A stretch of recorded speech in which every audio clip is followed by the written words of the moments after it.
Greetings and welcome back to Backyard Astronomy with Gemini Brett. It's been a while since I recorded a video. In fact, there's a few I recorded that I just never got to posting. The processing, the uploading, the titling, all the things just take so much time, and I've been busy creating lessons for my video course and staying in touch with students there. So anyway, it's good to shoot a video sometime after we shot the last one or posted the last one, because we get to see how quickly the sky changes. It is currently 5:18 a.m. on May Day, May 1st, 2021. Beltane, some would pronounce this, right? This cross-quarter holiday, which comes just about the time halfway between March equinox and June solstice. I mean, interestingly, it's not exactly halfway between, nor are the other so-called cross-quarter ceremony days, Lugnasa or Lammas, right, which is around August 1st, and Samhain, All Saints Day, Halloween, so November 1st, Samhain, and then Imbolc, as it's now called, around February 1st. So we've got them like aligned to the beginning of these Gregorian months, instead of maybe what seems we should do, which is 15 degrees of the fixed tropical signs, which would be exactly halfway zodiacally between equinox and solstice points, or solstice and equinox points. But there's other things happening besides simply the sun's travel through the zodiac degrees, which is called celestial longitude, that offer observational, and actually even more observational, astronomical happenings of the annual cycle, which of course is Earth orbiting the Sun, or from Earth's point of view, Sun orbiting us, right? A few things I want to say before we lose sight, and one we will have already. You can see here these bright stars below the clouds. This is the tail of the scorpion, Shaula. The scorpion's tail hooks way down here. The scorpion's in the clouds right now. These are kind of like usually shown as the front of the scorpion, although the claws go out this way, and then the scorpion's heart, Antares. Moon's now getting covered. You can see to the left of the tree a couple stars of the sea goat, and actually it looks like Saturn's just starting to appear, which is nuts. It just shows how far in front of... I just have a different perspective than the camera does, not so far away, interestingly. But yeah, that is Saturn, just above the tree at the left of the frame. And those two stars here are like the horns of the goat. Now, the scorpion, as I've shown many times, is reaching out towards the scales in the old drawings. Oh, notice that new tripod panning effect. Loving that, although we did lose the horizon somehow, but what are you going to do? You're going to learn how to deal with the new tripod is what you're going to do. It's something like this. Okay. So the scorpion's reaching out for the scales. In fact, the two bright stars of the scales constellation, Zubin el-Janubi and Zubin el-Shimali, literally mean the southern and northern claws respectively. And this is Zubin el-Shimali here, and I think Zubin el-Janubi there. It's hard to see right now with those clouds. And honestly, the camera's seeing more than I do. But yeah, I'm pretty sure that's what's up. That Zubin Shamali, the northern claw, and Zubin al-Janubi, the southern claw, which in our day and age we draw as the fulcrum of the scales. They're kind of like this, and then head backwards. So the reason why I'm most interested in pointing that out to you right now is in our day and age, Zubin al-Janubi aligns to 15 degrees tropical Scorpio. So what? Well, today is May 1st, so where is the sun? And interestingly, not at this cross-quarter holiday at 15 Taurus, but if you've watched these videos, you know there's a cheat rule, which is you just add 10 to the calendar date to get near the zodiac degree that currently hosts the sun. You also have to know your seasonal signs, but so today is May 1st, add 10 and you get to 11, and the sun literally is right now at 11 degrees Taurus, which is a fun thing to know. So it doesn't always work perfectly like that, but it does today. So it is May 1st, I add 10 to that one of the first, and I get to 11, and the sun's right now at 11:20 Taurus. So showing you Zubin al-Janubi, right, 15 Scorpio, will show you, 11 Scorpio is going to therefore be just about here-ish, okay? Well, that's the point. That is opposite the sun right now, right? 11 Scorpio is opposite 11 Taurus. Sun's at 11 Taurus, so the sun's going to rise when this point sets, right? Or, I could look opposite to that point. Kind of a ridiculous thing to do.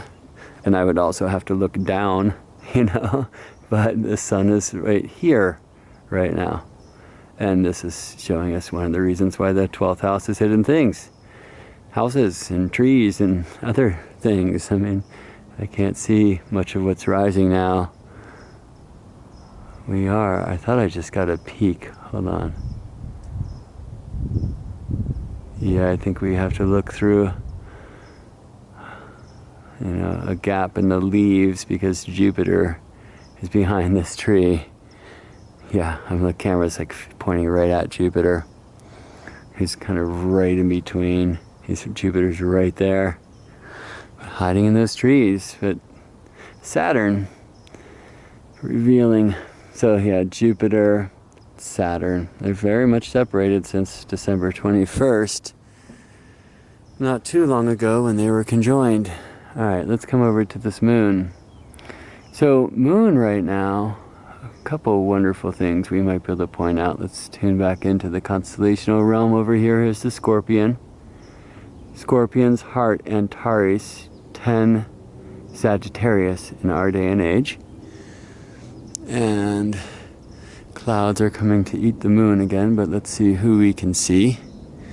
So the stinger is here, and the stinger of the Scorpion triangulates galactic center along with the arrow of the archer.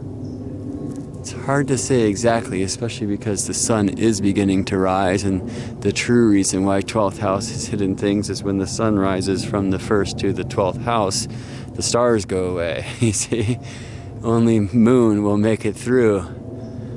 Saturn will be one of the last to fade, then Jupiter, and then moon. We will see all the way until she sets in the west, if clouds allow, and obviously they're offering some healthy competition right now. Okay, cool. Well, now the cloud has cleared, and hopefully you see this star. This is Alansil. This is the tip of the archer's arrow. And these three, 1, 2, 3, like this, these are the Caus stars. They mark the bow.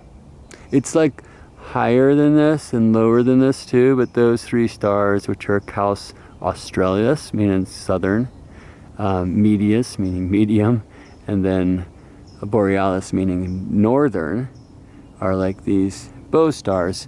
And Caus Borealis is around 5 or 6 degrees tropical Capricorn. Moon right now, you can barely see it. I wish I had started recording this when it was darker, but I was just out here in my practice, and I don't like bringing cameras to my practice personally. But moon is right with the star Nunki. I can see it with my naked eyes. This is where maybe my eyes is doing better than the camera. I guess I could maybe take less light in because the moon's really blowing everything out. No, I don't think that does it for us, right? But anyway, the moon is almost about to occult the star, which is called Nunki. I'm told it's actually a name that goes back to the Mesopotamian, like Sumerian, and that it is the currently used name. It's the oldest star name. That's exciting, Isabel, for some reason, who's deciding to take a few sprints. And hopefully not into the tripod. That was What do you think about Nunki, Is? Okay. It's like the shoulder of the archer, Nunki. And it's at 12 degrees Capricorn in our day and age. Oh, I wish you could see it on the screen. Maybe you can when I process it. I mean, the moon is just like right with Nunki. Nunki's just to the left of the moon. And this camera, this is a fixed lens, so I can't zoom in. And I really try not to spend too much editing time on these backyard astronomy videos. I kind of like to show what I can see with my eye anyway, but I do wish I could zoom in right now and show you this lunar phase, the shape of the moon. If I dim down, we're gonna have a much better idea. But it's just a perfect trine. I did take a photo. So this will go up on YouTube, maybe on my Facebook page too. But if you do follow my Facebook page, certainly I will be posting a photo of the moon that I just took zoomed in that shows the shape of the trine, the waning trine, which is what's going on right now. Certainly if you're in the sacred astronomy class, you will be seeing that. So a wonderful truth is that you can learn to see the shape of the astrological aspects in the moon's face. I say it slowly, you know, and with in a staccato, accented way, because this just there's nothing more important to say than this. Like, moon will tell us where the sun lives. You will never, with your eyes, see which stars the sun is aligned to. Let's go have a look over here. I mean, it's even before sunrise here. And nothing, right? So my only hope is to maybe track some of these stars that, you know, are fading just before sun, but there's a lot of reasons why that just doesn't work so accurately. I could get over here, and now we've already lost the Zubenels, right? But I could see what star is setting at sunrise, and that might tune me in. But really, that's not going to, because the stars on the western horizon disappear when the sun rises too, before the sun rises, right? Antares is hanging in there. It's a very bright star, 14th brightest star in our sky. And truthfully, there are some clouds on the horizon, as you can see. But it's not just the eastern horizon that fades out when the sun rises, the whole sky does. And of course, the higher in the sky the star lives, the longer it can make it through. Obviously, brightness is a big part of that too, right? The moon will persist. And if we can see what star the moon's aligned to, which I certainly can right now, it's aligned to Nunki. And if I know that that star, Nunki, is at 12 degrees tropical Capricorn, which I do, then I know the moon is very close to 12 Capricorn. I mean, the star tells me, right, where the moon is. Now, the shape of the moon's face, which you can't see so well on this fixed lens.